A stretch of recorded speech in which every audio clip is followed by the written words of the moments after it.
They were not bleeding. They were not shot. They were not dying, at least not yet. And still, they begged.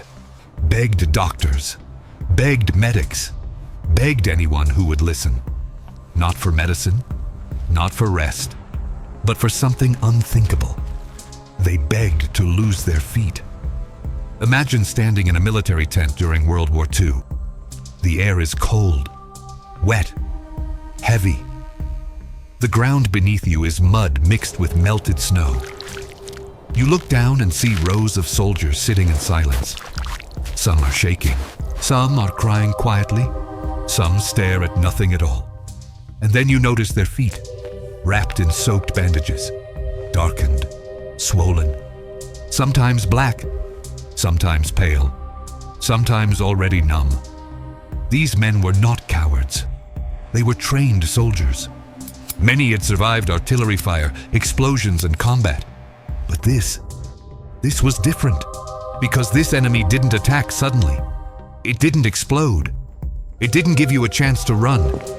It crept in slowly, silently, hour by hour.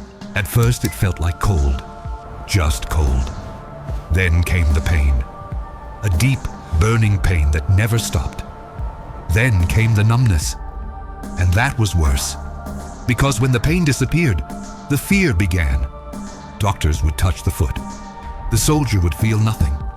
No warmth, no pressure, no life. Some soldiers screamed when doctors tried to warm their feet. Others screamed when they realized they could no longer scream. Their feet were still there, but they were already gone. This condition spread through trenches, camps, and frozen battlefields. It affected thousands, sometimes tens of thousands. And it didn't care if you were brave, or strong, or careful. All it needed was time, cold, and moisture. Soon rumors spread among the troops. Men whispered at night, "If it gets worse, they'll cut them off. And that's better. Better than what comes next." Some soldiers tried to hide it. Others begged to be examined early, because everyone knew the truth. If the disease progressed too far, you wouldn't just lose your feet. You could lose your life. Infections followed. Gangrene followed. Sepsis followed. And suddenly, a man who survived the battlefield was dying in a medical tent. Not from bullets, but from standing in wet boots. This was not a rare condition. It was not an accident. It was a consequence of modern war, and it had a name. But the name mattered less than the choice it forced on soldiers: endure unbearable suffering, or beg to be amputated. The disease was called trench foot, but that name doesn't capture what it really was. Trench foot wasn't just a physical injury, it was a slow psychological collapse, because it forced soldiers to live inside a body that was betraying them. At first, commanders thought it was simple. Change your socks, keep your feet dry, move more. But war doesn't care about instructions.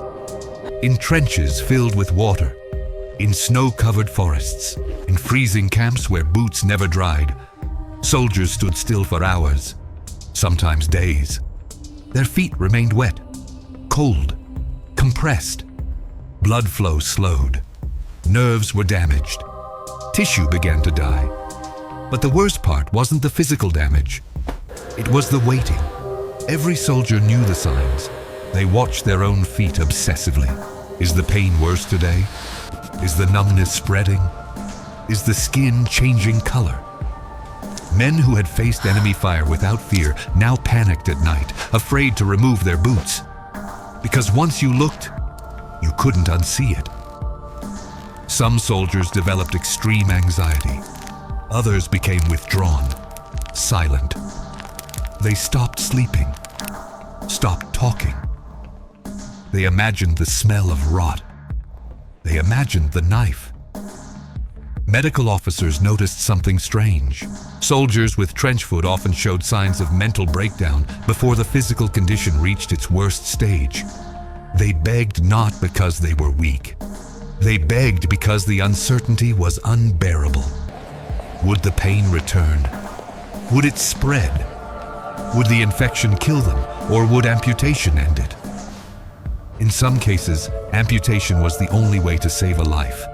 But even when doctors tried to avoid it, soldiers insisted, "Please, cut them off.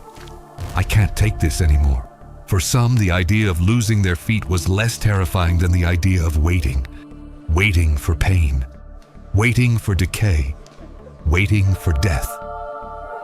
After the war, many survivors spoke about trench foot with more emotion than they spoke about combat. Because bullets were quick. This wasn't. It lingered. It reminded them every second that survival had a price. Some men returned home missing parts of their bodies. Others returned whole, but never felt their feet again. Many lived with chronic pain, others with permanent numbness, and many with a quiet psychological scar. They had learned something horrifying, that war doesn't always break you loudly. Sometimes it breaks you slowly, in silence, through cold, through moisture, through waiting, and that realization stayed with them forever. Trench foot eventually became better understood. Armies improved equipment, introduced better boots, improved foot care routines, but the damage was already done. Thousands of soldiers had suffered. Many had lost limbs. Some had lost their lives, and countless others had lost something harder to define: their sense of control. Because trench foot revealed a truth that war often hides. You don't need to be shot to be destroyed. Sometimes survival itself becomes the trauma. This disease didn't make soldiers heroes. It didn't create dramatic stories of victory. It created quiet suffering. Men sitting alone in medical tents, staring at their feet, wondering if today would be the day, begging for a knife not because they wanted to die, but because they wanted the pain to stop. This is why stories like this matter. Because history isn't only shaped by generals and battles. It's shaped by ordinary people enduring conditions no human body was meant to endure. Trench foot was not a mistake. It was a consequence. A consequence of environments that ignored human limits, and those limits were paid for with flesh. When we talk about war, we often focus on strategy, on weapons, on dates and outcomes. But rarely do we talk about what it felt like. The constant cold, the fear of your own body, the moment when losing a part of yourself felt like relief. These stories remind us that the true cost of war isn't just measured in casualties. It's measured in suffering. Silent, persistent, human. And somewhere, in a frozen trench, a soldier once whispered words that still echo today. Please, just take them. If this story affected you, there are many more like it. Forgotten, ignored, and deeply human. Subscribe to the channel to uncover the diseases, fears, and invisible suffering that shaped history. And if you want the next story, leave a comment telling us which hidden side of war we should explore next. Because history isn't just what happened, it's what people endured.